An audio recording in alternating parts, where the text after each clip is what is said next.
ದರ್ಶನ್ ಹೆಂಡತಿಯಾದಂತಹ ವಿಜಯಲಕ್ಷ್ಮಿ ಅವರು ರಮ್ಯಾ ಅವರಿಗೆ ಟಾಂಟ್ ಮಾಡಿದ್ರ.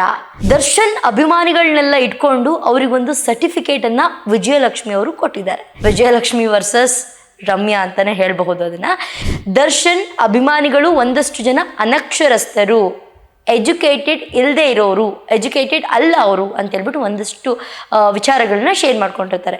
ಸೊ ಅದನ್ನೆಲ್ಲ ತಲೆಯಲ್ಲಿ ಇಟ್ಕೊಂಡು ವಿಜಯಲಕ್ಷ್ಮಿ ಅವರು ತಿರುಗೇಟನ್ನ ಕೊಡ್ತಾರೆ.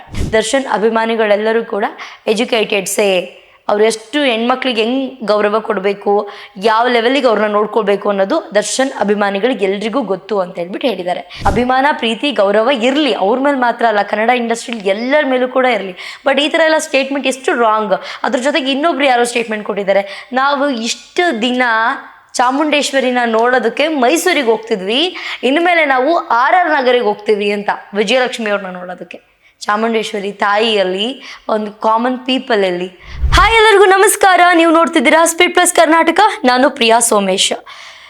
ದರ್ಶನ್ ಹೆಂಡತಿಯಾದಂತಹ ವಿಜಯಲಕ್ಷ್ಮಿ ಅವರು ರಮ್ಯಾ ಅವರಿಗೆ ಟಾಂಟ್ ಮಾಡಿದ್ರ. ದರ್ಶನ್ ಅಭಿಮಾನಿಗಳನ್ನೆಲ್ಲ ಇಟ್ಕೊಂಡು ಅವರಿಗೊಂದು ಸರ್ಟಿಫಿಕೇಟ್ ಅನ್ನ ವಿಜಯಲಕ್ಷ್ಮಿ ಅವರು ಕೊಟ್ಟಿದ್ದಾರೆ.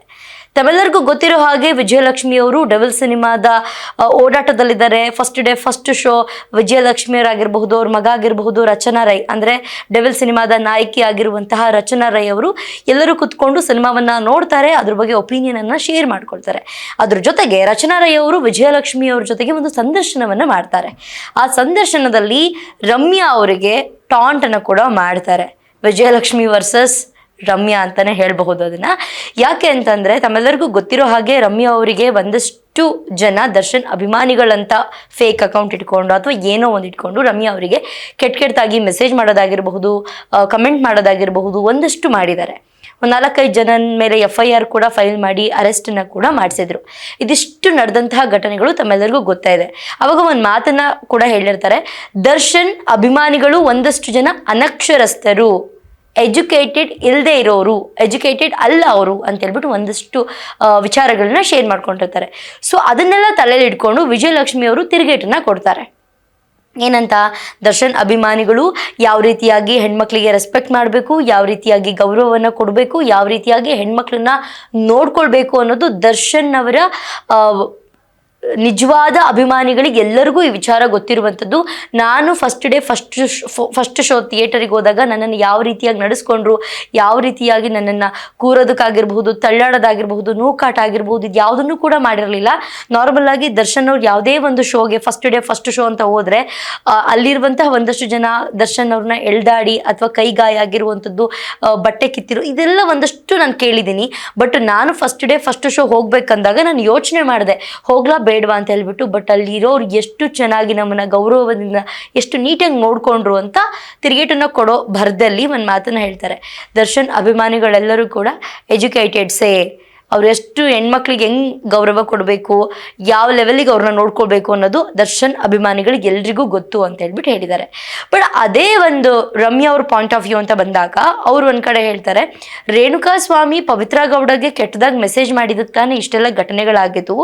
ರೇಣುಕಾ ಸ್ವಾಮಿ ಪವಿತ್ರ ಗೌಡ ಕೆಟ್ಟದಾಗಿ ಮೆಸೇಜ್ ಮಾಡಿ ತಪ್ಪು ಅನ್ನೋದಾದರೆ, ಈ ದರ್ಶನ್ ಅಭಿಮಾನಿಗಳು ಅಂತ ಹೇಳ್ಕೊಂಡು ಕೆಟ್ಟದಾಗಿ ಮೆಸೇಜ್ ಮಾಡೋರಿಗೂ ರೇಣುಕಾ ಸ್ವಾಮಿಗೂ ಏನು ವ್ಯತ್ಯಾಸ ಇದೆ? ಅವರು ಇವರು ಒಂದೇ ಅಲ್ವಾ ಅಂತ ಹೇಳಿದ್ದಾರೆ. ಬಟ್ ನಾವೇನೇ ಓವರ್ ಆಲ್ ಆಗಿ ನೋಡೋದಾದ್ರೂ ದರ್ಶನ್ ಅಭಿಮಾನಿಗಳಾಗಿರಬಹುದು, ಅಭಿಮಾನಿಗಳು ಅಲ್ದಲೇ ಇರಬಹುದು, ಹೆಣ್ಮಕ್ಳಿಗೆ ರೆಸ್ಪೆಕ್ಟ್ ಮಾಡಬೇಕು. ಹೆಣ್ಮಕ್ಳಿಗನ್ನ ಯಾವ ರೀತಿಯಾಗಿ ಒಂದು ಕಮೆಂಟ್ ಆಗಿರಬಹುದು, ಒಂದು ಮೆಸೇಜ್ ಆಗಿರಬಹುದು, ನಾವು ಏನು ಮಾಡ್ತಿದ್ದೀವಿ ಅಂತ ಸ್ವಲ್ಪ ತಲೆಯಲ್ಲಿ ಇಟ್ಕೊಂಡು ಮಾಡೋದು ಗುಡ್ ಅಂತ ಹೇಳ್ತೀನಿ. ರಮ್ಯಾ ಅವ್ರು ಹೇಳಿದ್ರಲ್ಲಿ ಯಾವುದೇ ರೀತಿ ತಪ್ಪಿಲ್ಲ. ರೇಣುಕಾ ಸ್ವಾಮಿ ಮಾಡಿದ ತಪ್ಪು ಅಂತಂದಮೇಲೆ ದರ್ಶನ್ ಅಭಿಮಾನಿಗಳು ಅಂತ ಹೇಳ್ಕೊಂಡು ಮಾಡಿರೋದು ಕೂಡ ತಪ್ಪು. ವಿಜಯಲಕ್ಷ್ಮಿ ಅವರು ಒಂದು ಮಾತನ್ನ ಕೂಡ ಹೇಳ್ತಾರೆ ಇಂಟರ್ವ್ಯೂ ಅಲ್ಲಿ, ಈ ಸೋಷಿಯಲ್ ಮೀಡಿಯಾ ಅನ್ನೋದು ಒಂದು ಬಬಲ್ಸ್ ಇದ್ದಂಗೆ.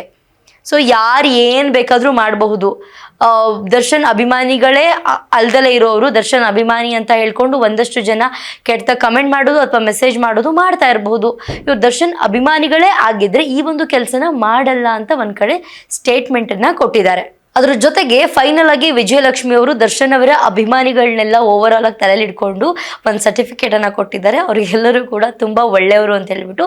ಅದ್ರ ಜೊತೆಗೆ ಈ ಡೆವಿಲ್ ಸಿನಿಮಾ ರಿಲೀಸ್ ಆದಾಗ ನೀವು ಒಂದಷ್ಟು ಪಬ್ಲಿಕ್ ಬೈಟ್ಸ್ನ ನೋಡಿರ್ತೀರಾ, ಕೇಳಿರ್ತೀರಾ. ಅದರಲ್ಲೊಂದು 2-3 ಜನ ನೀವು ಸೀರಿಯಸ್ ನಿಮಗೆ ಶಾಕ್ ಆಗಿಬಿಟ್ಟಿರುತ್ತೆ. ಅದ್ರಲ್ಲಿ ಒಬ್ಬ ಬರ್ತಾನೆ ಮೈಕ್ ಮುಂದೆ ಬಂದ್ಬಿಟ್ಟು, ನಮ್ಮ ಅಪ್ಪ ಅಮ್ಮ ಸತ್ತೋದ್ರೂ ಕೂಡ ನನಗೆ ಇಷ್ಟು ಬೇಜಾರಾಗಲ್ಲ, ನಮ್ಮ ದೇವ್ರು ಒಳಗಡೆ ಇರೋದು ನನಗೆ ಬೇಜಾರಾಗ್ತದೆ. ಇದನ್ನೆಲ್ಲ ನೋಡಿದ್ರೆ ನಾವು ನಿಜವಾಗ್ಲೂ ಎಜುಕೇಟೆಡ್ಸ್ ಅಂತ ಹೇಳೋಕ್ಕಾಗುತ್ತಾ? ಯಾರಾದ್ರೂ ಅಭಿಮಾನ, ಪ್ರೀತಿ, ಗೌರವ ಇರಲಿ, ಅವ್ರ ಮೇಲೆ ಮಾತ್ರ ಅಲ್ಲ, ಕನ್ನಡ ಇಂಡಸ್ಟ್ರಿಲಿ ಎಲ್ಲರ ಮೇಲೂ ಕೂಡ ಇರಲಿ. ಬಟ್ ಈ ಥರ ಎಲ್ಲ ಸ್ಟೇಟ್ಮೆಂಟ್ ಎಷ್ಟು ರಾಂಗ್. ಅದ್ರ ಜೊತೆಗೆ ಇನ್ನೊಬ್ರು ಯಾರೋ ಸ್ಟೇಟ್ಮೆಂಟ್ ಕೊಟ್ಟಿದ್ದಾರೆ, ನಾವು ಇಷ್ಟು ದಿನ ಚಾಮುಂಡೇಶ್ವರಿನ ನೋಡೋದಕ್ಕೆ ಮೈಸೂರಿಗೆ ಹೋಗ್ತಿದ್ವಿ, ಇನ್ಮೇಲೆ ನಾವು RR ನಗರಿಗೆ ಹೋಗ್ತೀವಿ ಅಂತ, ವಿಜಯಲಕ್ಷ್ಮಿ ಅವ್ರನ್ನ ನೋಡೋದಕ್ಕೆ. ಚಾಮುಂಡೇಶ್ವರಿ ತಾಯಿಯಲ್ಲಿ ಒಂದು ಕಾಮನ್ ಪೀಪಲಲ್ಲಿ. ಸೊ ಈ ರೀತಿಯಾದಂತಹ ಕಂಪ್ಯಾರಿಸನ್ನ ಮಾಡ್ತಾರೆ ಒಂದಷ್ಟು ಜನ.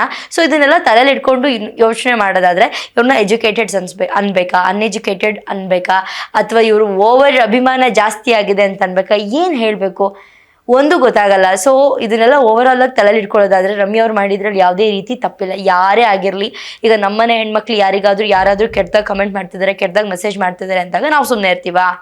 ದೊಡ್ಡ ಯುದ್ಧನೇ ಮಾಡ್ತೀವಿ. ಬರೀ ದಾರಿಯಲ್ಲಿ ನಮ್ಮನೆ ಹೆಣ್ಮಕ್ಳಿಗೆ ಯಾರೋ ಚುಡಾಯಿಸಿದ್ರು ಅಂತಂತಂದ್ರೆ ಬರೀ ಚುಡಾಯಿಸಿದ್ದಕ್ಕೆ ಇಟ್ಕೊಂಡೋಗಿ ಹೊಡಿಯೋ ಅಣ್ಣಂದಿರು ತಮ್ಮಂದಿರು ಎಷ್ಟು ಜನ ಇಲ್ಲ, ತಂದೆ ತಾಯಿ ಎಷ್ಟು ಜನ ಇಲ್ಲ ಹೋಗಿ ಇಟ್ಕೊಂಡು 4 ಬಾರಿಸೋ ಅಂಥವ್ರು. ಅಂಥದ್ರಲ್ಲಿ ಅವ್ರು ಸೆಲೆಬ್ರಿಟಿ ಅಲ್ವೋ, ಅದು ಬೇಡವಾಗಿರುವಂತಹ ವಿಚಾರ.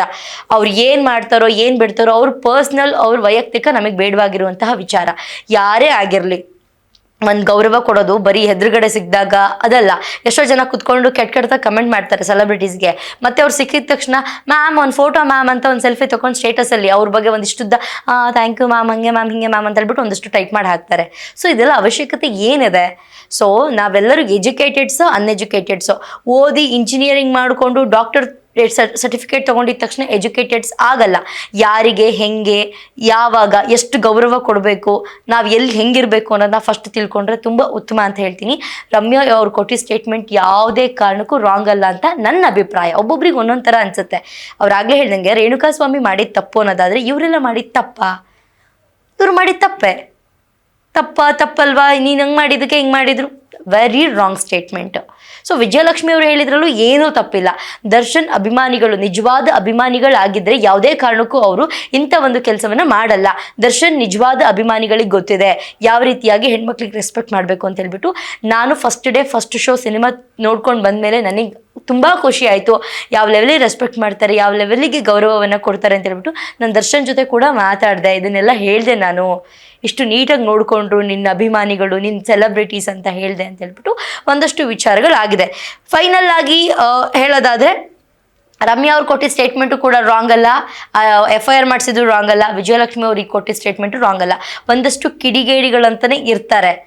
ಯಾರೇ ಒಳ್ಳೇದಾಗ್ತಿದ್ರು, ಯಾರಾದರೂ ಉದಾರ ಆಗ್ತಿದ್ದಾರೆ ಅಥವಾ ಒಳ್ಳೇದಾಗ್ತಿದ್ದಾರೆ, ಅವ್ರ ಮೇಲೆ ಯಾವುದೋ ಪಾಸಿಟಿವ್ ನಡೀತಾ ಇದೆ ಅಂತಂದರೆ ನೆಗೆಟಿವ್ನ ಹಬ್ಸೋ ಅಂಥವ್ರು ಅಥವಾ ನೆಗೆಟಿವ್ನ ತುಂಬಿಸೋ ಅಂಥವ್ರು ಒಂದಷ್ಟು ಜನ ಇರ್ತಾರೆ. ಸೊ ಅದೇ ಥರ ಇದಾಗಿರಬಹುದು ಅನ್ನೋದು ಒಂದಷ್ಟು ಜನರ ಅಭಿಪ್ರಾಯ. ಈಗ ಇನ್ಸ್ಟಾಗ್ರಾಮ್, ಯೂಟ್ಯೂಬ್, ಈಗ ಬರೀ ಸಿನಿಮಾದಲ್ಲಿ ಆ್ಯಕ್ಟ್ ಮಾಡಿರೋರು ಮಾತ್ರ ಸ್ಟಾರ್ಸ್ ಅಲ್ಲ. ಈಗ ಇನ್ಸ್ಟಾಗ್ರಾಮಲ್ಲಿರೋರು ಎಷ್ಟೋ ಜನ ಸ್ಟಾರ್ಸ್, ಒಂದಷ್ಟು ಸಿನಿಮಾ ಮಾಡಿರೋರೇ ಗೊತ್ತಿರಲ್ಲ ಒಂದಷ್ಟು ಜನಕ್ಕೆ. ಬಟ್ ಇನ್ಸ್ಟಾಗ್ರಾಮಲ್ಲಿರೋರು ಮಿಲಿಯನ್ ಗಟ್ಟಲೆ ಫಾಲೋವರ್ಸ್ ಇಟ್ಕೊಂಡಿರೋರೆಲ್ಲ ತುಂಬ ಜನ ಗೊತ್ತಿರ್ತಾರೆ. ಸೊ ಸುಮ್ಮನೆ ಒಂದು ಫೇಕ್ ಅಕೌಂಟ್ ಕ್ರಿಯೇಟ್ ಮಾಡಿಕೊಂಡು, ಸುಮ್ಮನೆ ಅವ್ರ ಹೆಸರಲ್ಲಿ ಒಂದು ಅಕೌಂಟನ್ನು ಕ್ರಿಯೇಟ್ ಮಾಡಿಕೊಂಡು ಕಮೆಂಟ್ ಮಾಡೋದು ತುಂಬ ಸುಲಭ. ಬಟ್ ಅವ್ರ ಅಭಿಮಾನಿ ಆಗಿರ್ತಾರೋ, ಅಭಿಮಾನಿ ಆಗಿರಲ್ವೋ ಇವ್ರದ್ದು, ಅದು ಯಾರೂ ತಿಳ್ಕೊಳ್ಳಲ್ಲ. ಸುಮ್ಮನೆ ಮುಂದೆ ಬರ್ತಾರೆ, ಹೌದು ನಾನು ದರ್ಶನ್ ಅಭಿಮಾನಿ, ಗೊತ್ತಿಲ್ದಂಗೆ ಮಾಡಿದೆ, ತಪ್ಪಾಯಿತು, ಕ್ಷಮಿಸ್ಬಿಡಿ. ಇದು ಯಾರಿಗೆ ಇಂಪ್ಯಾಕ್ಟ್ ಆಗುತ್ತೆ ಅಂದರೆ ನಾರ್ಮಲ್ ಆಗಿ ದರ್ಶನ್ ಅವ್ರಿಗೆ ಇಂಪ್ಯಾಕ್ಟ್ ಆಗುತ್ತೆ. ಅವ್ರ ಅಭಿಮಾನಿಗಳು ಇಷ್ಟೊಂದು ಕೆಳಮಟ್ಟಕ್ಕೆ ಇಳಿತಾರ ಅಂತ ಹೇಳ್ಬಿಟ್ಟು ಅವ್ರ ಮೇಲೆ ಇಂಪ್ಯಾಕ್ಟ್ ಆಗುತ್ತೆ. ಸೊ ಒಬ್ಬ ವ್ಯಕ್ತಿ ಹೋಗ್ತಾ ಇದ್ದಾರೆ ಅಂತಂದಾಗ ಬಿಟ್ಬಿಡ್ಬೇಕು. ಸುಮ್ಮನೆ ನೆಗೆಟಿವು, ಬೇಡವಾಗಿರುವಂತಹ ವಿಚಾರಗಳು. ರಮ್ಯಾ ಅವ್ರು ಮಾಡಿದ 100% ರೈಟ್. ನಮ್ಮನೆ ಹೆಣ್ಮಕ್ಳು ನಾವೇನು ಪ್ರೊಟೆಕ್ಟ್ ಮಾಡ್ತೀವಿ, ಅವ್ರು ಪ್ರೊಟೆಕ್ಟ್ ಮಾಡ್ಕೊಂಡಿದ್ದಾರೆ ಅಷ್ಟೇ.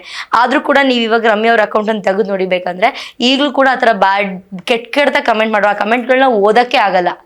ಅಷ್ಟು ಕೆಟ್ಟ ಕಮೆಂಟ್ ಮಾಡೋರು ಈಗಲೂ ಕೂಡ ಇದ್ದಾರೆ. ಸೊ ಫೈನಲ್ ಆಗಿ ಇಬ್ರು ಕೂಡ ಮಾಡಿದ್ದು ತಪ್ಪೇನಿಲ್ಲ, ಟಾಂಟ್ ಮಾಡಿದ್ರು ಕೂಡ ತಪ್ಪೇನಿಲ್ಲ. ಇವ್ರು ಹೇಳಿದ್ರಲ್ಲಿ ಅರ್ಥ ಇದೆ ಅಂತ ಹೇಳ್ತಾ ಈ ವಿಡಿಯೋನ ನಾನು ಇಲ್ಲಿಗೆ ಮುಗಿಸ್ತೀನಿ. ಇದಾಗಿತ್ತು ಇವತ್ತಿನ ವಿಶೇಷ. ನೋಡ್ತಾ ಇರಿ ಸ್ಪ್ಲಿಟ್ ಪ್ಲಸ್ ಕರ್ನಾಟಕ, ನಿಮ್ಮಿಂದ ನಿಮಗಾಗಿ, ನಿಮಗೋಸ್ಕರ.